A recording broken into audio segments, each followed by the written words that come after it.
Welcome everyone. और ये कुछ एमसीक्यूज़ हैं एंग्लो सैक्सन पीरियड से रिलेटेड। जो फर्स्ट क्वेश्चन है, one of the oldest poems in English Beowulf is written by. जो ओल्डेस्ट पोएम है बियोवल्फ और एक विडसिथ है, इनको माना जाता है। बियोवल्फ ज़्यादा फेमस है।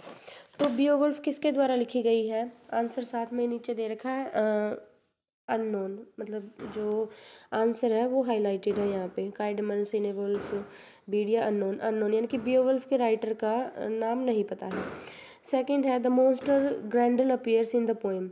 कौन सी पोएम में एक मॉन्स्टर है जिसका नाम है ग्रैंडल, वो अपीयर होता है बियोवल्फ पोएम में।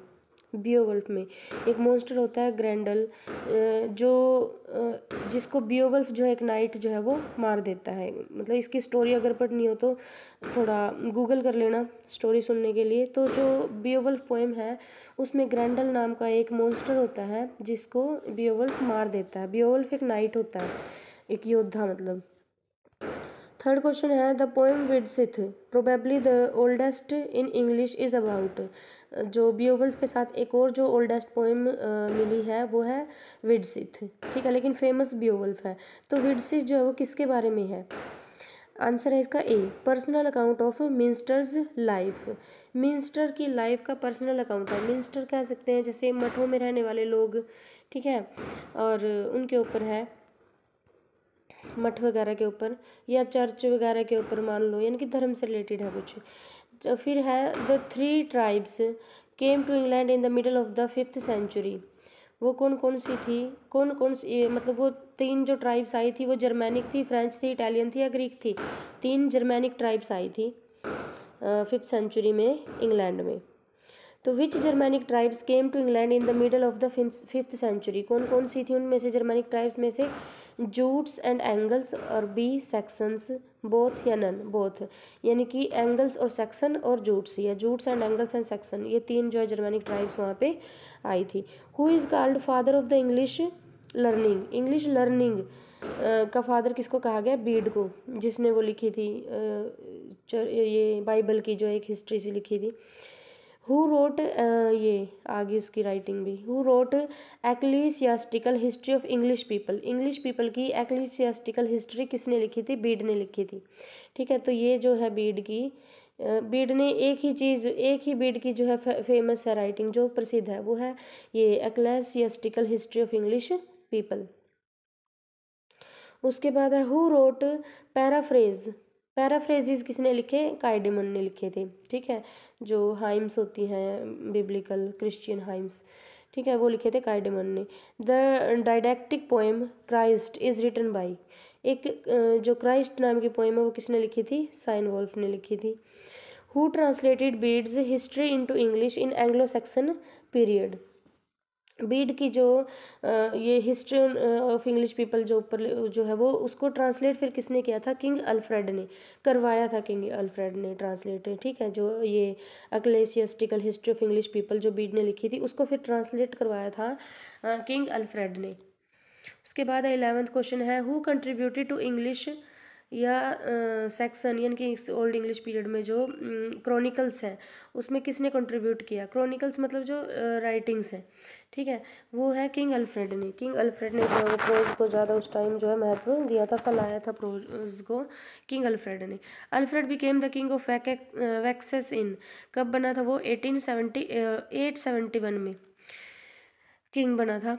हारोल्ड, इसको अल्फ्रेड द ग्रेट भी कहा जाता था। नेक्स्ट है, Harold the last of the Saxon king defeated इन। जो लास्ट सैक्सन किंग था उसका नाम था हारोल्ड। वो कब? बैटल ऑफ हेस्टिंग्स में 1066 में हारा था, यानी कि इसका जो है शासनकाल वो खत्म हो गया था 1066 में बैटल ऑफ हेस्टिंग्स के दौरान। नॉर्मन कन्क्वेस्ट, अब आए थे नॉर्मन वहाँ पे। ये जो बैटल ऑफ हेस्टिंग्स है 1066 में, जब ये हारोल्ड राजा मर गया था तो कोई तो आएगा उसकी जगह पे, जिसने उसको हराया था वो किसने हराया था? Norman conquest. नॉर्मन कन्क्वेस्ट इसको माना जाता है। नॉर्मन जो है किंग्स है उन्होंने इसको हराया था। विलियम द ग्रेट शायद आगे आएगा। नॉर्मन राजा था एक विलियम, उसने इसको हराया था बैटल ऑफ हेस्टिंग्स में 1066 में। तो फिफ्थ है, dash is considered the national epic of England. England का नेशनल एपिक कहा जाता है, इनकी ओल्डेस्ट जो है वो बियोवल्फ को कहा जाता है स्टार्टिंग में। तो क्योंकि सबसे लंबी पोएम यही मिली है अभी तक हमें हिस्ट्री में, और सबसे फेमस भी यही है। पैगन लिटरेचर, पैगन, अब मैंने पिछली वीडियो में तुम्हें बताया था कि ये जो ब्राइटन्स थे वो क्रिश्चियन थे, और जो ये एंग्लो सैक्सन यहाँ पे, एंगल्स और सेक्सन्स यहाँ पे आए थे, वो पैगन गॉड को मानते थे। पैगन गॉड मतलब do not believe in God and religion, उनको धर्म और भगवान में कोई विश्वास नहीं था, वो सिर्फ मार काट, लड़ाई झगड़ा, ये इन बातों में विश्वास रखते थे जो एंगल्स थे या सेक्सन्स थे। टाइमलाइन ऑफ एंग्लो सैक्सनीज, टाइमलाइन क्या है फिर, 450 से 1066, 5th सेंचुरी एडी में जो है ये जर्मैनिक ट्राइब्स ने अटैक कर दिया था इंग्लैंड के ऊपर, और 1066 में जो लास्ट किंग था हेरोल्ड, वो हार गया था। तो ये है इसका टाइम पीरियड 450 से 1066। Who wrote the fates of the apostles and Elene, fates of the apostle and Elene किसने लिखी, साइन वुल्फ की वो मैन्युस्क्रिप्ट में मिले थे। ये पिछली वीडियो में हमने किया था, ये साइन वुल्फ की मैन्युस्क्रिप्ट में ये मिलते हैं, ये फेट्स ऑफ द अपोसल्स यानी कि सेंट्स की लाइफ के ऊपर जो लिखा था, और एलिन। Beowulf is based on the story of a monster and king, एक राजा और एक मॉन्स्टर की कहानी के ऊपर बेस्ड है। एक राजा होता है जैसे एक जैसे खंडहर टाइप की एक जगह होती है जहाँ पे उन्होंने बार बनाया हुआ है राजा ने उसको अपनी, वहाँ पे बैठ के वो अपनी सलाह मशवरा करते हैं और खाते पीते हैं जैसे। तो एक मॉन्स्टर वहाँ पे डेली आता है और राजा के जो लोग वहाँ पे बैठे रहते हैं उनको मार देता है। तो एक दिन जो बियोवल्फ है, जो ये एक नाइट होता है, ये उस मॉन्स्टर को मार देता है। फिर उस मॉन्स्टर की मदर भी आती है, ये उसको भी मार देता है। तो इस तरह से छुटकारा मिल जाता है। तो ये इस बियोवल्फ की जो है बहादुरी का वर्णन किया गया है। इस मॉन्स्टर का नाम भी अभी पीछे हमने पढ़ा था, क्या नाम था, ग्रैंडल, ग्रैंडल था इस मॉन्स्टर का नाम जो था। तो ये जो बियोवल्फ है स्टोरी है मॉन्स्टर और किंग के बारे में। Which is the oldest Anglo Saxon biblical poem, exodus, ऐसी पोएम जो बाइबल के ऊपर आधारित हो। सबसे पुरानी जो पोएम है वो है एक्सोडस है। ये देख लेना कौन सी मैन्युस्क्रिप्ट में है। Which is the earliest poem in our literature, हमारी लिटरेचर में अर्लीस्ट पोएम क्या, बियोवल्फ। वैसे तो विडसिथ भी है, लेकिन बियोवल्फ जो है वो सबसे लंबी 3000 मोर देन 3000 लाइन्स में हमें मिली है, तो इसको ही जो है इम्पोर्टेंट माना जाता है, इसी का नाम लिया जाता है। वैसे तो विडसिथ भी है। बियोवल्फ इन इज एन, बियोवल्फ क्या है, एक एपिक है। एपिक मतलब एक लंबी पोएम को एपिक बोल दिया जाता है, बहुत लंबी पोएम को। बियोवल्फ कंसिस्ट ऑफ सक्सेसिव नरेटिव्स, बियोवल्फ में कितने नरेटिव्स हैं, 3 नरेटिव्स हैं। Which poem depict mostly vividly the tribal life and rights of ancient days, tribal life को और जो पुराने ज़माने के जो राइट्स रिचुअल्स थे उनको किस पोएम में दिखाया गया, बियोवल्फ में। क्योंकि जो देखो बाकी जो पोएम्स थी वो छोटी छोटी थी, आधी अधूरी मिली थी, तो कुछ खास अंदाज़ा उनसे नहीं लगाया जा सकता था। जो ज़्यादातर बाइबल के आधार पे थे उनके जो वर्डिंग्स हैं, दो चार मतलब जो थोड़ा बहुत जो भी उसमें लिखा बाइबल के आधार पर लिखा हुआ है, बाइबल की बातें लिखी हुई है, तो इसलिए उनका थोड़ा अंदाज़ा सा लगाया जा सकता है। लेकिन बियोवल्फ जो है ये मोर देन 3000 लाइन्स में सबसे लंबी पोएम हमें मिली है। तो इसी में उस टाइम के जो रीति रिवाज थे, जो ट्राइबल लाइफ थी, उसके बारे में बहुत ज़्यादा हमें जानने को मिल जाता है बियोवल्फ में। फिर है the oldest epic in Germanic literature, फिर बियोवल्फ जर्मैनिक लिटरेचर क्यों बोला गया, क्योंकि ये जर्मैनिक ट्राइब्स के द्वारा लिखी गई थी। ठीक है। The line came on the dark night gliding the shadowy prowler has been taken from, ये बियोवल्फ पोइम से ली गई है। ठीक है, ये लाइन जो है। The character of Heorrenda appears in, Heorrenda जो करेक्टर है एक, वो कौन सी पोएम में अपीयर होता है, डियोर पोएम में अपीयर होता है। Bede wrote his ecclesiastical history in Latin, Bede ने जो अपनी, बीड की एक ही फेमस जो राइटिंग है, पोइट्री है, वो है ecclesiastical history of English people. ये लैटिन लैंग्वेज में लिखी हुई है। उस टाइम इंग्लिश नहीं थी, लैटिन, ग्रीक, फ्रेंच, उसके बाद फ्रेंच आ जाती है, लैटिन थी सबसे पहले।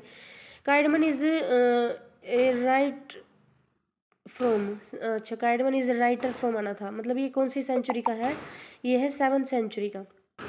Who is known as the Anglo Saxon Milton, Anglo Saxon का मिल्टन किसको कहा जाता है, काइडमन को। मिल्टन किसके लिए फेमस है, जॉन मिल्टन, ये जो आगे एलिजाबेथन में आएगा।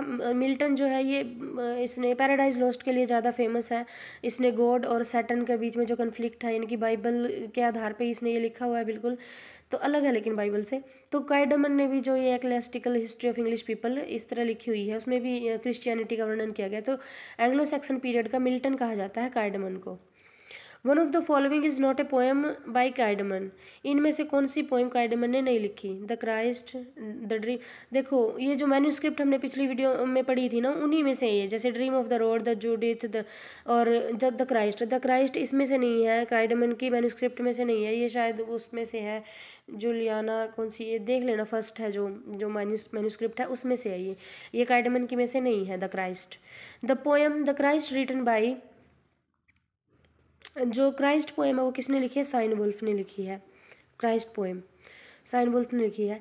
During the Anglo section period in England Anglican came from, तो एंग्लो सेक्सन पीरियड के दौरान जो एंग्लिकन है वो कहाँ से आए थे? यानी कि एंगल्स हैं, सेक्सन्स हैं, जूट्स हैं, ये कहाँ से आए थे? जर्मनी से। जर्मैनिक ट्राइब्स थी ना ये, तो ये जर्मनी से आए थे।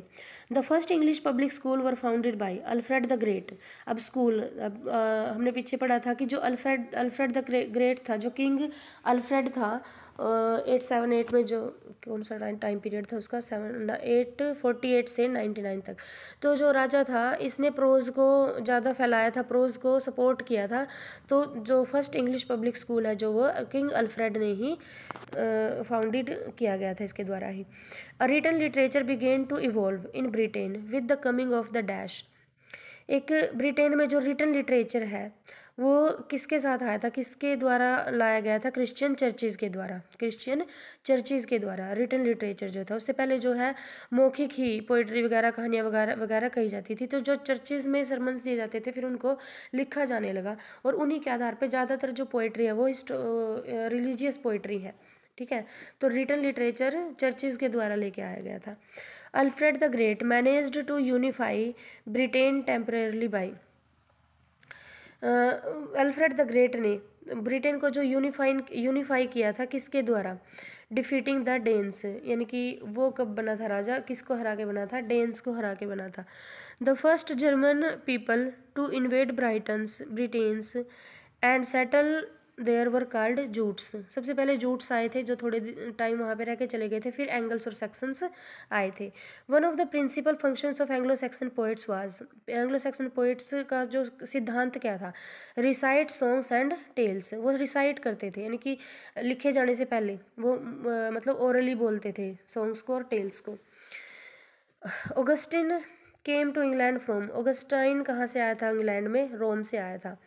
जैसे वो स्टार्टिंग में रोमन्स का राज था ना वहाँ पे, वो फर्स्ट सेंचुरी एडी में, फर्स्ट से फिफ्थ। तो the first arc bishop of Canterbury was, Canterbury ये जो है एक चर्च का एक जगह का नाम है, ठीक है। कैंटरबरी एक धार्मिक स्थान है, सेंट थॉमस की जो है वो वहाँ पे दरगाह वगैरह है, सेंट थॉमस के लिए प्रसिद्ध है, तो वहाँ का, ठीक है। कैंटरबरी में एक बहुत बड़ी चर्च थी, कैंटरबरी में सेंट थॉमस की जो है वो के नाम पे उनकी समाधि वगैरह थी, और वहाँ पे एक बहुत बड़ी चर्च थी। तो वहाँ का आर्क बिशप होता है, मुख्य जो पादरी होता है वो था सेंट ऑगस्टाइन, ठीक है, Saint Augustine. Who introduced Christianity to Britons, Britain में क्रिश्चियनिटी को किसने इंट्रोड्यूस करवाया? रोमन्स ने, ठीक है, रोमन्स ने। Where did the Saxon originally, यानी कि स्टार्टिंग में जो रोमन्स वहाँ पे रहते थे वो ओरिजिनल क्रिश्चियंस थे, यानी कि जब रोमन्स भी तो वहाँ कहीं से आके बसे थे तभी वहाँ पे क्रिश्चियनिटी की जो है स्थापना हुई थी। Where did the Saxons originally come from, northern Germany. Saxons कहाँ से आए थे? नॉर्दर्न जर्मनी से आए थे। Poetry of Anglo Saxon was pass down through what means, जो एंग्लो सेक्सन पोइट्री थी वो किस साधन के द्वारा पास आउट, यानी कि आगे से आगे चली थी? ओरल ट्रेडिशन, ठीक है, पहले वो ओरल बोलते थे, रिटन बाद में आया था। Who were the original inhabitant of Britain's, Britain के ओरिजिनल इनहेबिटेंट कौन थे? यानी कि रोमन जो राजा थे, ये रोमन्स तो थे, रोम से आए थे, यहाँ पे राजा थे, लेकिन इनसे पहले भी तो वहाँ पे कोई रहता होगा। ओरिजिनल जो ब्राइटोन्स थे उनको सेल्ट्स कहा जाता था, कैल्ट्स या सेल्ट्स, ठीक है। रोमन तो फिर वहाँ से रोम से आए थे, यहाँ पे बस गए थे, इनके ऊपर राज करने लग गए थे। सेल्ट्स थे पहले, सबसे पहले जो ओरिजिनल इनहेबिटेंट्स थे वो सेल्ट्स थे, फिर रोमन्स आए, रोमन्स फिर के बाद फिर एंगल्स और सेक्सन्स आए। वाज द सेल्ट्स बिलीव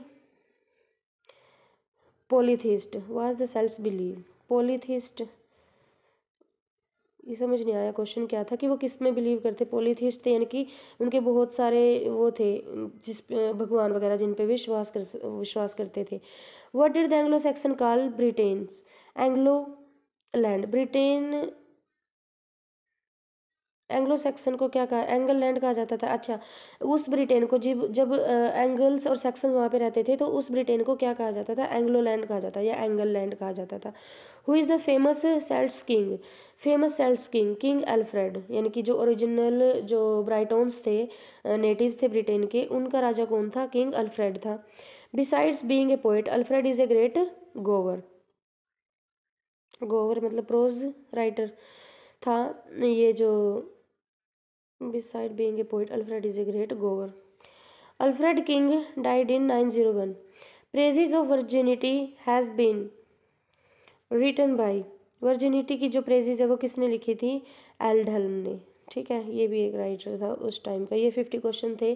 तो इस तरह हम जो है पूरे एंग्लो सैक्सन पीरियड को कवर कर चुके हैं। इम्पोर्टेंट जो यहाँ पे क्वेश्चन बनते थे वो हमने कर लिए।